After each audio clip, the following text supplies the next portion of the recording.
లేదు. అలాగనే ఆరోగ్యం ఉంటే కోపం పోతుందా అంటే పోదు. పోతుందా? గర్వం పోతుందా?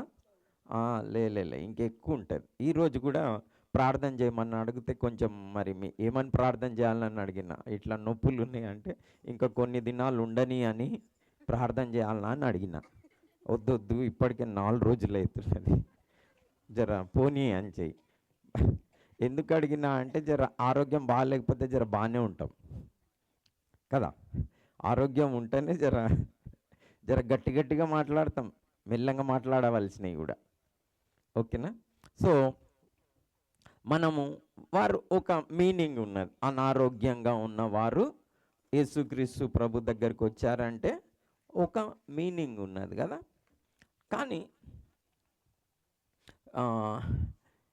ఎందుకు మళ్ళీ ఈ ధనవంతుడు యేసుక్రీస్తు ప్రభు దగ్గరికి వచ్చాడు? ఆ క్వశ్చన్ మనం వేసుకోవాలి కదా.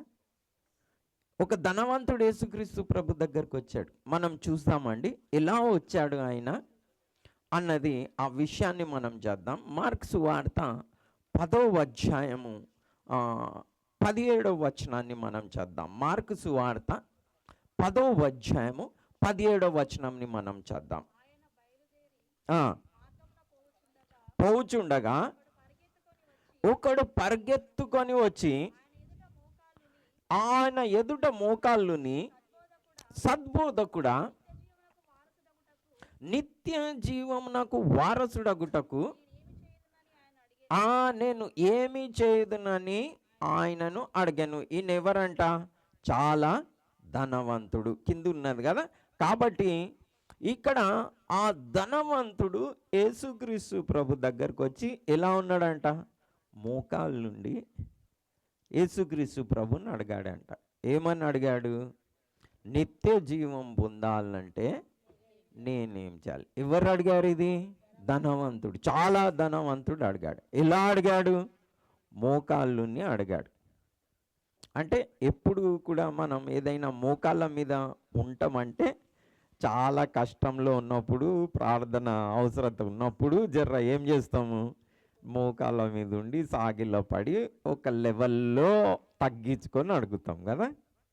సో ఈయన కూడా నిజంగా మరి యేసుక్రీస్తు ప్రభు దగ్గరకు వచ్చి మోకాళ్ళ నుండి అడగవలసిన అవసరం ఏమొచ్చింది?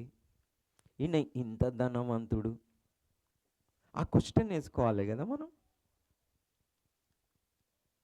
ఎందుకు వచ్చి ఉంటాడు ఈయన? ఇప్పుడు ఈయనకి ఆరోగ్యం ఉన్నది, మరి ఐశ్వర్యం ఉన్నది, అయినా యేసుక్రీస్తు ప్రభు దగ్గరికి ఎందుకు వచ్చాడు? ఇంకా ఏదో కావాలి అని పాప అంటుంది. మీరు ఇంకేమన్నా చెప్తారా? ఎందుకు వచ్చి ఉంటాడు? ఈయనకు ఆరోగ్యం ఉన్నది, ఐశ్వర్యం ఉన్నది, యేసుక్రీస్తు ప్రభు దగ్గరకు వచ్చి మోకాళ్ళని మరి ప్రభు నేను నిత్య జీవం పొందాలంటే ఏం చేయాలి అని అడుగుతా ఉన్నాడు. సో అది మనం థింక్ చేయవలసిన క్వశ్చన్. ఇలాంటి వ్యక్తి యేసుక్రీస్తు ప్రభు దగ్గరికి అసలు రావాలి ఎందుకు అన్న నన్ను థింక్ చేయడానికి ఫోర్స్ చేస్తున్నది. ఎంత ధనవంతుడైనా తృప్తి లేదు, ఏదో వెలితిగా ఉన్నది. నైస్ పాప. మీరేమంటారు? అదే అంటారా మీరు కూడా? మరి ఇంకెవరైనా ఏమని అంటారా? అంటే మనం వేసుకోవాల్సిన క్వశ్చన్ కదా. తనకు ఆత్మీయ ఆహారం కావాలని. నిజంగా ఏదో జీవితంలో కొదువ ఉన్నది అన్నట్టు మనకు తెలుస్తున్నది. ఎందుకంటే ఆ డబ్బు, ఈయన దగ్గర ఉన్న ఆరోగ్యం కానీ, ఈయన దగ్గర ఉన్న ఐశ్వర్యం కానీ ఈయనని తృప్తిపరచట్లేదు. ఈయనకి ఏ సంతోషం అయితే దొరకాలనో ఆ సంతోషం ఆయనకి దొరకట్లేదు. లేకపోతే మరి యేసుక్రీస్తు ప్రభు దగ్గరికి రావాల్సిన అవసరం ఏమున్నది? అవసరం ఏం లేదు కదా. మనం అనుకుంటాం చాలాసార్లు, అరే డబ్బు ఉంటే, ఆరోగ్యం ఉంటే ఏం ఇంకేంది మనకి అని అనుకుంటాం. నో, అలా జరగదు. ఈ ధనవంతుడు మోకాళ్ళ నుండి అడిగింది ఏంటంటే, ప్రభువా మరి నాకు నిత్య జీవము కావాలి అని అడిగాడు. నిజంగా మరి ఇది వాస్తవమేనా అని చూస్తే మనం ఇప్పుడు పాత నిబంధన గ్రంథంలో పోతే ఆరోగ్యం ఉన్నది, ఐశ్వర్యం ఉన్నది, జ్ఞానం కూడా ఉన్నది. ఈయన ఎవరిని గురించి మాట్లాడుతున్నా? సొలొమోన్ గురించి మాట్లాడుతున్నా. ఈయనకి అంటే డెఫినెట్గా ఈ ధనవంతుని కంటే 1000-2000 రెట్లు సొలొమోన్ దగ్గర ఎక్కువ ఉన్నది. అయినా సొలొమోన్ అవన్నీ సంపాదించుకొని అవన్నీ అంత ధనవంతుడై ఉండి సొలొమోన్ ఏమన్నాడో తెలుసా? అంతా వ్యర్థము వ్యర్థము వ్యర్థము, సూర్యుని కింద భూమి పైన అంతా ఏంది వ్యర్థము అన్నాడు. నిజంగా ఈయన ఆ మాట అనుడు మనకు చిత్రం కలిగి మనకేమనుకున్నది, ఓహో ఇదెక్కడ వ్యర్థము, వ్యర్థం కాదు అదే సర్వం అని అనుకుంటా ఉన్నారు. ఏది?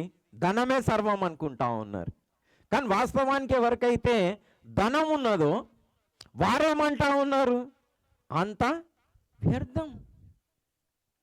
లైఫ్లో సొలొమోన్ ఒక జీవితం చూస్తే ఈయన మరి మామూలుగా కాదు, మనకందరికీ తెలుసు 1000 పెళ్ళిళ్ళు చేసుకున్నాడు. వాము 1000 ఇండ్లు కట్టించాడు, శృంగార వనంలు కట్టించుకున్నాడు, తోటలు కట్టించుకున్నాడు. కానీ ఆయన అతను సలహా ఇచ్చింది ఏందో తెలుసా? అంత వ్యర్థంనైనా దాని వెనుక పోకు, ధనంతో తృప్తి రాదు, ధనం ఉంటే నిద్ర పట్టదని చెప్పిండు.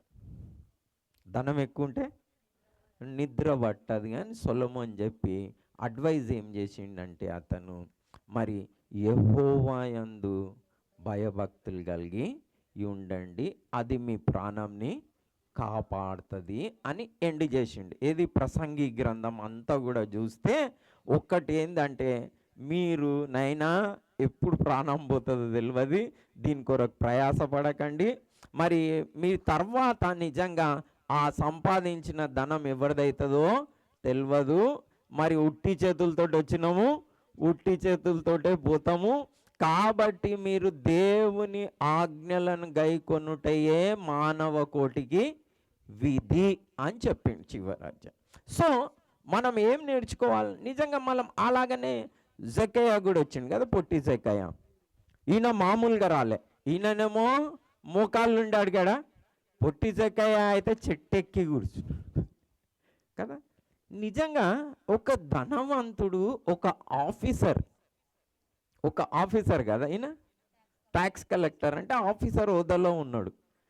ఏదైనా ఆఫీసర్ మీ ఊర్లో చెట్టెక్కిండు అనుకో, మీ ఎట్లుంటుంది జర ఒకసారి చెప్పండి మీరు నాకు కదా. ఈయనకేమైంది, చెట్టెక్కి అనుకుంటారు కదా. కానీ ఈయనకి ఎంత తపన ఉంటే యేసుక్రీస్తు ప్రభుని చూడాలని, ఎంత లోపట వెలతి ఉంటే సాటిస్ఫాక్షన్ లేదు కదా. ఆయన దగ్గర అంత ధనం ఉన్నా కానీ తృప్తి లేదు.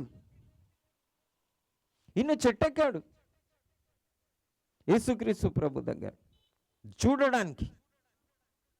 ఆయన ఒక దాహం చూసి యేసుక్రీస్తు ప్రభు ఆ చెట్టు దగ్గరనే నిలబడ్డాడు కదా. కాబట్టి ఈయనని అంటే మనము ఎలా ధనం ఉంటే సర్వం అని దయచేసి అనుకోకండి. ఎందుకంటే మనకు చాలా ఉదాహరణలు ఉన్నాయి. సో మనం ఏం చేయాలంటే ధనం ఉంటే గిట్ట మీరు సాటిస్ఫై అయిపోతారు, కొద్దివేముండదు, ఉత్త భ్రమ. అది 100% భ్రమ. 100% డబ్బు ఉంటే గిట్ట నెమ్మది ఉంటుందంటే నో, ఉండదు. లేకపోతే వీళ్ళందరికీ యేసుక్రీస్తు ప్రభు దగ్గరికి వస్తారు, వచ్చే ఛాన్సెస్ లేదు కదా. ధనమే సర్వం అయితే అప్పుడు యేసుక్రీస్తు ప్రభు ఇతన్ని చూసి ఇతన్ని ప్రేమించి అని ఉన్నది. ఇతన్ని ప్రేమించి ఆజ్ఞలు గైకొనైనా నువ్వు అని అంటాడు. అంటే నేను ఆజ్ఞలు గైకొంటా ఉన్నా అంటాడు. మరి యేసుక్రీస్తు ప్రభు అంటాడు, అయితే కొద్ది ఒక్కటి ఉన్నది. ఏం కావాలంటే నిత్య జీవం కావాలంటే. ఈయన ఏమని క్వశ్చన్ అడిగాడు? నిత్య జీవం కావాలంటే నేనేం చేయాలని అన్నాడు. అయితే యేసుక్రీస్తు ప్రభు ఏమంటా ఉన్నాడు? నీకు ఒక్కటి కొదువు ఉన్నది. ఏం కావాలంటే నిత్య జీవం కావాలంటే ఏం కొద్దు ఉన్నది? నీ ఆస్తి నమ్మి బీదలకివు, ఆ పరలోకమందు నీకు ధనం కలుగుతుంది, నువ్వు వచ్చి నన్ను వెంబడించు అంటాడు. ఈయనకేముంటుంది? అమ్మ చాలా ధనవంతుడు కనుక ఇతనేమంటాడు, అమ్మ వేరే ఇంకేదైనా చెప్పు కానీ ధనం వదులు అని మాత్రం నాకు చెప్పకు అంటాడు. అంత హార్ట్ ఫెయిల్ అయిపోతాడు. హార్ట్ ఫెయిల్ అయ్యి వెళ్ళిపోతాడు కదా, చిన్నపోతాడు. కానీ ఏం కావాలని ఉన్నది? నిత్య జీవం కావాలని ఉన్నది. కానీ కొద్దివేమున్నది అంటే ఏది అడ్డం వస్తున్నది నిత్య జీవం ఇవ్వడానికి? ఎందుకంటే మనకి ఈ నిత్య జీవంలో ఉన్న ఆనందం ఏదైతే ఉన్నదో చూడండి, ధనం ఇవ్వలేంది. ధనం ఏం చేయగలుగుతుంది చెప్పండి? ధనము నిజంగా మరి ఒక ఇంగ్లీష్లో ఒక సేయింగ్ ఉన్నది, చెప్తారు ఇట్లా. ఏంటంటే money can build a house. House అంటే ఇల్లు. But money cannot by A home. Home అంటే హౌస్కి హోమ్కి తేడా అయింది. హౌస్ అంటే, హోమ్ అంటే ఇల్లా, రెండు ఇల్లేనా? ఓకే. హౌస్ అంటే సిమెంట్ గోడలు, ఓకేనా? హోమ్ అంటే దేన్ని అంటారంటే భార్యాభర్తలు పిల్లలు కలిసి ఆనందంగా ఉండేదాన్ని హోమ్ అంటారు. భార్యాభర్తలు పిల్లలు అందరు కలిసి ఉండేదాన్ని ఏమంటారు? డబ్బుతోటి ఏం కట్టవచ్చు? బిల్డింగ్ కట్టవచ్చు. కానీ భార్య పిల్లలతో కలిసి ఉండాలంటే డబ్బులు ఇస్తూ ఉంటారా?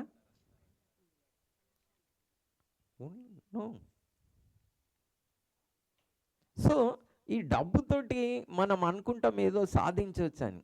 నిజంగా మనం we can buy A house but not a home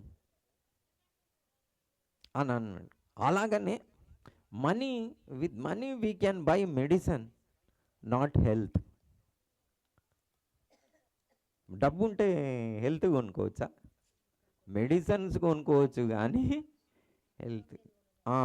హెల్త్ని కొనలేం. అలాగనే మనీ క్యాన్ బై బుక్స్ అన్నాడు, బట్ నాట్ విజ్డమ్ కదా. మనీ ఏం చేయవచ్చు? మనీతోటి బుక్స్ కొనుక్కోవచ్చు, కానీ జ్ఞానం వస్తుందా ఏంది? లే.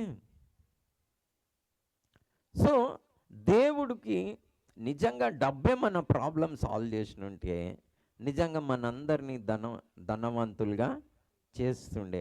కానీ డబ్బు ప్రాబ్లంని సాల్వ్ చెయ్యదు. నిత్య జీవం అనేది వేరు.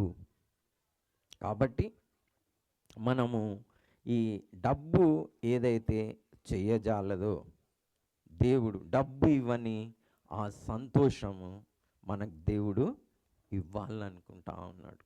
నిజంగా ఈ జెకర్యాకి ఏదైతే ఉన్నదో చూడండి,